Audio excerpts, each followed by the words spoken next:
His book title sort of says it all. He is Buddha and the Badass.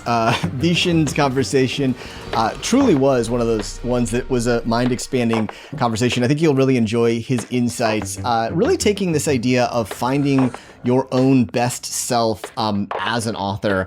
And what I loved hearing from him, especially as a coach to some of the most high-profile people around, is that he talks about this idea that writing is not just some process of kind of like the research. There's also this really like intuition, emotional side of it, and you really do need to tap into both of those to create great work.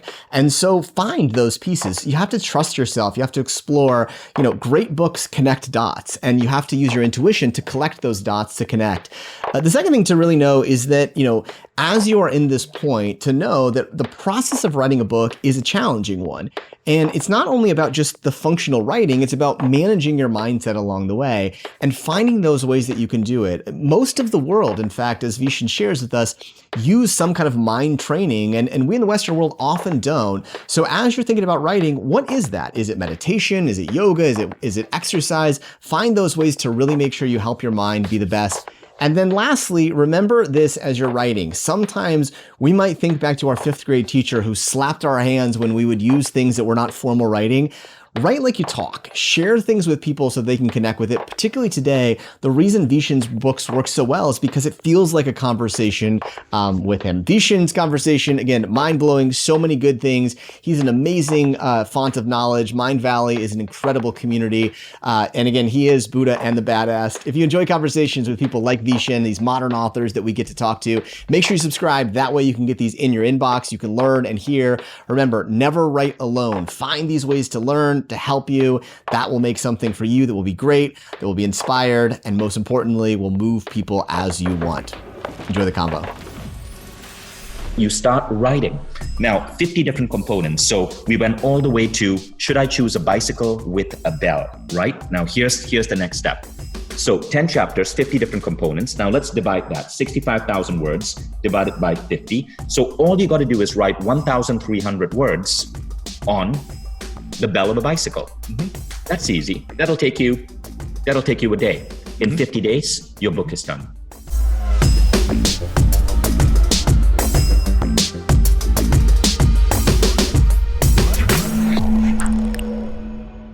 I wrote 2 books, The Code of the Extraordinary Mind.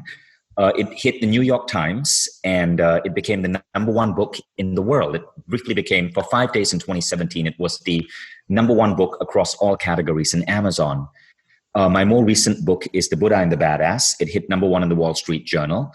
And now what I'm doing is, and I'm not sharing those numbers to brag or anything, I'm sharing those numbers because there is a method to how you do that. There is a method to getting people to read your book.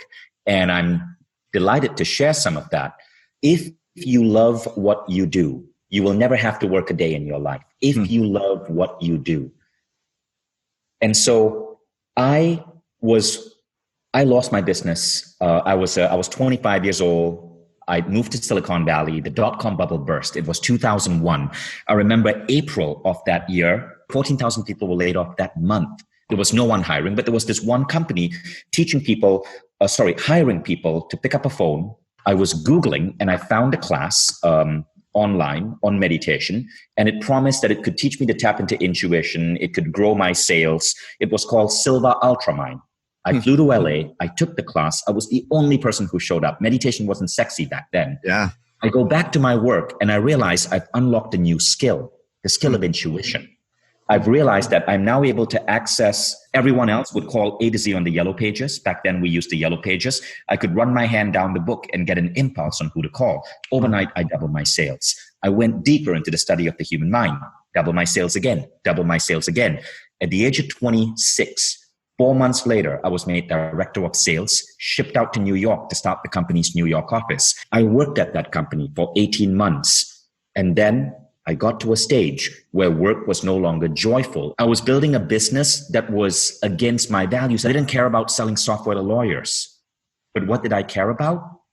I did a deal with the Silva organization, and I launched a website, and I became a teacher. And I started teaching meditation for 5 years. I was broke for 5 years. I had to survive on $3,000 a month. The pieces started falling in place. I started getting fed up of just training 40 people a month. I wanted to train millions. And in 2008, the seeds that would become Mindvalley started coming together. Today, we are well towards a $500 million valuation, and we are about to go public. We train 15 million people. But it all started with being a meditation instructor, learning how to tap into my head so I could make the right decisions. Today, I use that faculty of intuition to write books. So I can produce books, speeches, content remarkably fast because I go into an altered state of mind. Now, how I do it is through the establishment of a trigger. This is my trigger. If I was hooked up to an EEG, an electroencephalograph right now, as soon as I join my three fingers together like this, I go into an altered state of mind. I can write a book right now with no writer's block, chapter by chapter by chapter. Mindvalley can get you better training, better jobs, a better network for under $500 a year. I'm on a quest to make college obsolete. Writing a book is a combination of spirit and logic. Now, many great books have been written that were called channeled works. When I wrote The Code of the Extraordinary Mind, it was a combination of two. I did close to 200 hours of interviews. I work as an integrator. I learn from all of these teachers. I journal. Then I go within and I think and I ponder and I connect the dots. All I did was, after 200 interviews, I came up with 10 key mental models that if you stack onto a human being, I believe can lead to an extraordinary life. It's a combination between research and intuition. The problem with the American education system is we completely push aside intuition. It's all about logic. So there's a new field coming up right now called perceptual diversity. 90% of cultures around the world use some form of altered state training to perceive the world. The Native American shamans use tobacco. People in the Amazon rainforest whom I've lived with, they use ayahuasca. People in India and China, they use meditation, contemplation practices. And it's a way of accessing insight, wisdom beyond your physical. The right whiskey can put you in the right state. My writing is really humorous when I'm drunk. And there are other writers like Paramahansa Yogananda, who wrote Autobiography of a Yogi, a classically beautiful book. He spent hours every day in meditation. You describe yourself as a teacher in a lot of ways. You know, one of the things that I love that you just shared there is that you believe there's a secret to getting people to be able to buy your book and not only buy your book, but sort of use it to change their lives. If you read The Code of the Extraordinary Mind, you will notice I built stickiness into the book. Stickiness means people need to complete the book. I brought in psychology of good education. Good educators keep you hooked, just like Game of Thrones keep you hooked. Now, how do you do that? Well, one of the things is, I mentioned there are 10 laws. The human mind has a desire to complete. If you hear there are 10 laws and you read the first chapter and you like it, you gotta learn the second law. You have to complete it. It's an open loop. Next, every chapter ends with a question that makes you want to read the next chapter. Between September and December of 2017, my title was free on Amazon Prime. Now, this ordinarily won't make the book number one because there are thousands of free titles. Amazon counts the book as read if you read past 10 pages. If you don't read 10 pages, you don't get any score. This book forces you to rethink aspects of your life that you may have been running on autopilot for years. The mind once transformed can never again shrink to its original size. You cannot unsee a powerful new truth. If you read the first 10 pages, you will see that this book is designed to grip you. It starts with a story of me about to get on stage with the Dalai Lama, downing a shot of whiskey in a bar. People hated that. People are like, how dare you talk about getting drunk in a picture, in an article with the Dalai Lama. You can't be typical. What is worth a book in your minds, and what is worth sort of sharing in different ways here? Because there is that question. So I start by creating an outline. Okay, so here's the important thing to remember. The average book is 65,000 words. Right. Okay, now let's break that into 10 chapters. 10 chapters, okay? So you think about the topic you want to write about. Let's say it is how to ride a bike. How could you break that into 10 steps? The first one might be how to choose the best bike for you. The second chapter might be how to configure your bike so it matches your height and your length.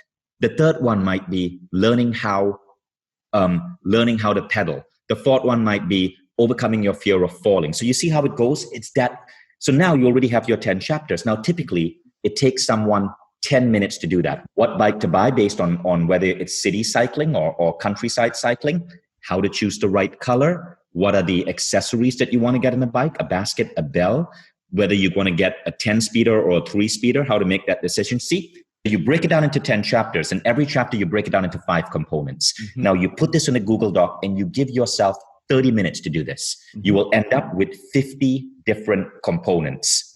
Now you start writing. Right. Make sure you do your research. To make sure that I truly know that I was worthy to write a book, I did 200 interviews. You're writing about 6,500, 1,300 words a day. Assuming the average word in the English language has 5 characters, that's 6,500 characters.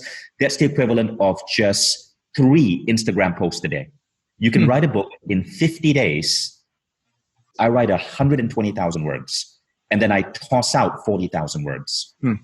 So Buddha and the Badass is about 75,000 words, but I wrote 120,000 and I tossed out a large chunk of that. Great books are not written, they're rewritten. When I started interviewing people for the Code of the Extraordinary Mind, I would write an Instagram post or a Facebook post. Back then it was mostly Facebook, or I would sometimes share the interview with the Mindvalley audience. You don't say, I interviewed Elon and I asked him, what made you Elon Musk? And he said, I have a high tolerance for pain. You don't say it like that. Let me show you how I describe that. This is something people forget. They get too academic. You got to tell it like a story in a bar if you're on a date and you're trying to entertain and impress your date and make him or her fall in love with you. So my question came out awkwardly. You've done some pretty epic things, stuff most people would never even dream about. Yet what makes you Elon Musk? Elon laughed at the oddness of my question and the idea of being blended, but then shared the following story. See, I didn't go straight to his response. I mentioned that he laughed at my question and the oddness of being blended. And he said, when I was just starting out, I walked into Netscape to get a job. I just sat in the lobby holding my resume, waiting quietly for someone to talk to me. No one did. So I waited and waited. Elon mentioned that he had no idea what protocol to follow. He just waited, hoping someone would come and invite him for an interview. But no one spoke to me, he said. So I said, fuck it. I'll just start my own company.